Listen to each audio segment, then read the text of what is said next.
നമ്മൾ പലരും വളരെയധികം മ്യൂച്വൽ ഫണ്ടുകളൊക്കെ കയ്യിൽ വെക്കുന്ന ആളുകളാണ് അല്ലേ?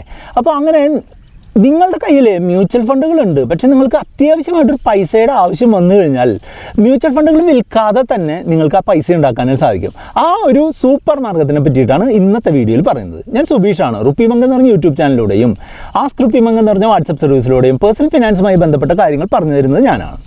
ഇന്നത്തെ വീഡിയോയിൽ ഞാൻ പറയുന്നത് നിങ്ങളുടെ കയ്യിലുള്ള മ്യൂച്വൽ ഫണ്ട് പോർട്ട്ഫോളിയോ അല്ലെങ്കിൽ മ്യൂച്വൽ ഫണ്ടുകളുടെ ഒരു നിശ്ചിത അളവ് അല്ലെങ്കിൽ ഒരു നിശ്ചിത പെർസെൻറ്റേജ് നിങ്ങൾക്ക് ലോണായിട്ട് കിട്ടാനുള്ള മാർഗ്ഗങ്ങളാണ്. പല ബാങ്കുകളും ഇപ്പോൾ SBI പോലെ, HDFC പോലെ, ICICI പോലെയുള്ള മുൻനിര ബാങ്കുകളെല്ലാം തന്നെ നിങ്ങളുടെ മ്യൂച്വൽ ഫണ്ട് പോർട്ട്ഫോളിയോ ഉള്ള ഒരാളുടെ മ്യൂച്വൽ ഫണ്ടുകൾ ലീൻ ആയിട്ട് സ്വീകരിച്ച് അല്ലെങ്കിൽ ഒരു കൊളാറ്ററലായിട്ട്, അതല്ലെങ്കിൽ എന്താ പറയുക, ഒരു ജാമ്യ വസ്തുവായിട്ട് സൂക്ഷിച്ചിട്ട് നിങ്ങൾക്ക് അതിൻ്റെ ഒരു നിശ്ചിത ശതമാനം ലോൺ തരുന്നതിനായിട്ടുള്ള ഓപ്ഷൻ അവൈലബിൾ ആണ്. അതിനെ പറ്റിയിട്ടാണ് ഇന്ന് ഡീറ്റെയിൽഡ് ആയിട്ട് പറയുന്നത്. അതായത് നമുക്ക് ഒരു ഫിക്സഡ് ഡെപ്പോസിറ്റ് ഉണ്ട്. ആ ഫിക്സഡ് ഡെപ്പോസിറ്റ് നിങ്ങൾക്ക് ക്ലോസ് ചെയ്യാതെ തന്നെ നിങ്ങളുടെ പണത്തിനുള്ള ആവശ്യം വേണമെന്നുണ്ടെങ്കിൽ നിങ്ങൾ എന്താ ചെയ്യുക? നിങ്ങൾ ബാങ്കിൽ ചെല്ലും, ആ ഫിക്സഡ് ഡെപ്പോസിറ്റിന് അഗെയിൻസ്റ്റ് ആയിട്ട് ഒരു ലോൺ എടുക്കും, അല്ലെ? FD ലോൺ അല്ലെങ്കിൽ സെക്യൂർഡ് ലോൺ എന്നൊക്കെ പറഞ്ഞിട്ടുള്ള ഒരു ലോൺ എടുക്കും. ആ ലോൺ എടുക്കുന്നത് പോലെ തന്നെ മ്യൂച്വൽ ഫണ്ടുകളിലും വളരെ എളുപ്പത്തിൽ നിങ്ങൾക്ക് ലോൺ എടുക്കാനായിട്ട് സാധിക്കും, അല്ലെങ്കിൽ ഓവർ ഡ്രാഫ്റ്റ് എടുക്കാനായിട്ട് സാധിക്കും. പല ബാങ്കുകളും ഫോളോ ചെയ്യുന്ന പല രീതിയാണ്, പക്ഷേ ഇതിൻ്റെ ഓവറോൾ ആയിട്ടുള്ള ഒരു പ്രോസസ്സ് മാത്രമാണ് ഞാനിപ്പോൾ ഈ വീഡിയോയിൽ പറഞ്ഞു തരുന്നത്. അപ്പോൾ നിങ്ങൾക്ക് ഒരു 3 മാസത്തെ മുതൽ അല്ലെങ്കിൽ 1 വർഷം വരെയൊക്കെയുള്ള ഒരു കാലാവധിയിലേക്ക് നിങ്ങൾക്ക് എന്ത് വേണം? ഒരു പണത്തിൻ്റെ ആവശ്യമുണ്ട്, പക്ഷേ നിങ്ങൾക്ക് ഒരു ലിക്വിഡ് ആയിട്ടുള്ള ക്യാഷ് നിങ്ങളുടെ കയ്യിലില്ല എന്നുണ്ടെങ്കിൽ നിങ്ങൾ എന്താ ചെയ്യേണ്ടതെന്ന് വെച്ചാൽ, നിങ്ങളുടെ മ്യൂച്വൽ ഫണ്ട് പോർട്ട്ഫോളിയോ ഉള്ള ഒരാളാണെന്നുണ്ടെങ്കിൽ അതിൻ്റെ ഡീറ്റെയിൽസുമായിട്ട് നിങ്ങളുടെ ബാങ്കിനെ സമീപിക്കുക. ഏകദേശം 25,000 രൂപ മുതൽ 2 ലക്ഷം രൂപ വരെയൊക്കെ മിക്ക ബാങ്കുകളും വളരെ എളുപ്പത്തിൽ നിങ്ങൾക്ക് ലോൺ തരും. ഇതിൻ്റെ ഒരു ഇൻട്രസ്റ്റ് പെർസെൻറ്റേജ് എന്ന് പറഞ്ഞിട്ടുണ്ടെങ്കിൽ ഏകദേശം 9% ഒരു 10-11% ഇടയ്ക്കൊക്കെയാണ് ഇതിൻ്റെ ഇൻട്രസ്റ്റ് റേറ്റ് വരിക. അതുമാത്രമല്ല, ഒരു അഡീഷണൽ ആയിട്ടുള്ള ചിലവ് വരാൻ സാധ്യതയുള്ള എന്താണെന്ന് വെച്ചാൽ ഒരു പ്രോസസ്സിംഗ് ചാർജ് അവർ ഈടാക്കാറുണ്ട്.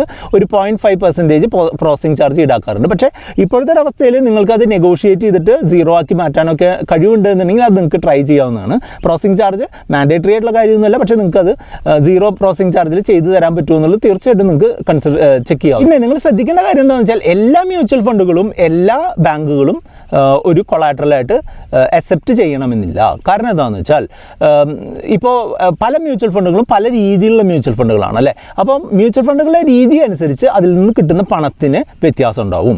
അതായത് ഇപ്പോൾ ഒരു ഇക്വിറ്റി മ്യൂച്വൽ ഫണ്ടാണ് എന്നുണ്ടെങ്കിൽ നിങ്ങളുടെ മൊത്തം വാല്യൂവിൻ്റെ 50% വരെ നിങ്ങൾക്ക് ലോൺ കിട്ടും. അതേസമയം ഒരു debt mutual fund, short term fund അല്ലെങ്കിൽ ലിക്വിഡ് ഫണ്ടിൻ്റെയൊക്കെ ആണെങ്കിൽ ഒരു 80% വരെ നിങ്ങൾക്ക് ലോൺ കിട്ടും.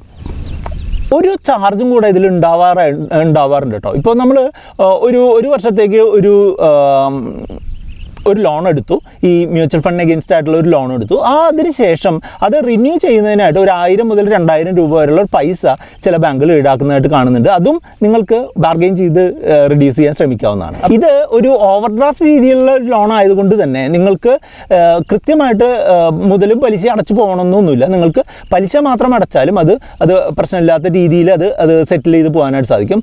എപ്പോൾ നിങ്ങൾക്ക് മുതലുണ്ടാവുന്നു അപ്പോൾ നിങ്ങൾ അടയ്ക്കുക, അല്ലെങ്കിൽ പലിശ അടച്ചില്ല എന്നുണ്ടെങ്കിൽ നിങ്ങൾക്ക് പലിശയ്ക്ക് മേൽ പലിശ അല്ലെങ്കിൽ പീനൽ ഇൻട്രസ്റ്റ് വരാനുള്ള സാധ്യതയുണ്ട്. അതുകൊണ്ട് പലിശയെങ്കിലും കൃത്യമായിട്ട് അടയ്ക്കുക.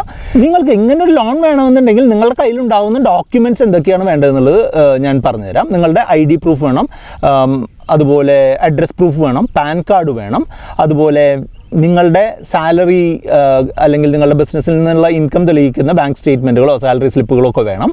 പിന്നെ മ്യൂച്വൽ ഫണ്ടുകളുടെ സ്റ്റേറ്റ്മെൻറ്റുകൾ വേണം, ഫോട്ടോഗ്രാഫ് വേണം. ഇത്രയും കാര്യങ്ങളുമായിട്ട് നിങ്ങളുടെ ബാങ്കിനെ സമീപിച്ചുകൊണ്ട് അവർ ഇങ്ങനൊരു ഓപ്ഷൻ തരുന്ന ബാങ്കാണ് എന്നുണ്ടെങ്കിൽ അവിടെ നിന്നുള്ള അപ്ലിക്കേഷൻ ഫോം വാങ്ങുക, ഫില്ല് ചെയ്യുക, ഈ പ്രൂഫുകളുടെ എല്ലാ കോപ്പികളും അറ്റാച്ച് ചെയ്ത് അവർക്ക് കൊടുക്കുക. പ്രോസസ്സിംഗ് ഫീസ് ഉണ്ടെന്നുണ്ടെങ്കിൽ പ്രോസസ്സിംഗ് ഫീസ് അടയ്ക്കുക.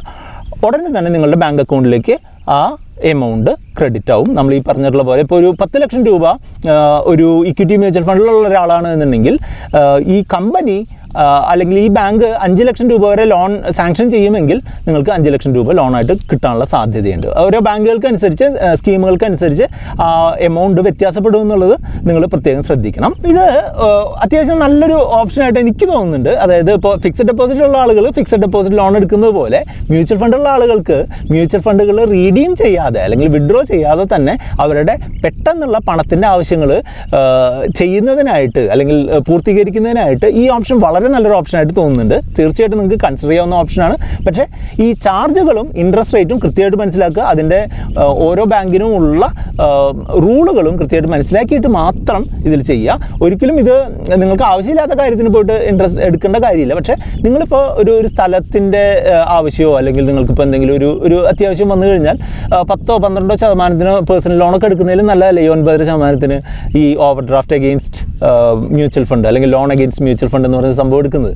അപ്പോൾ തീർച്ചയായിട്ടും നിങ്ങൾ കൺസിഡർ ചെയ്യുക. ഇതിനെപ്പറ്റി കൂടുതൽ എന്തെങ്കിലും അറിയാണ്ടെന്നുണ്ടെങ്കിൽ നിങ്ങൾക്ക് നമ്മളുടെ ആസ്ക് RupeeMonk സർവീസിൻ്റെ വാട്സപ്പ് നമ്പറിലായിട്ടുള്ള 8848030018 എന്നുള്ള നമ്പറിലേക്ക് കോൺടാക്ട് ചെയ്യാം.